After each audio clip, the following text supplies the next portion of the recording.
Hello guys and welcome again to another video of GND Pest Control Services. Ayan, nakikita nyo sa video na ito, isa itong ice cream. Joke lang po, hindi po ito ice cream, mukha lang po siyang ice cream. Kundi ito ay isang termite bait powder na kung saan kumakain ngayon ang mga anay o termites na nakikita ninyo.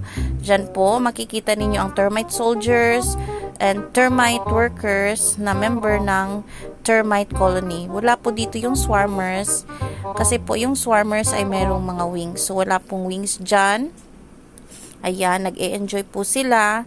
Ngayon ilalagay po natin sila sa bait station na pinag-prepare ngayon ng ang aming technician.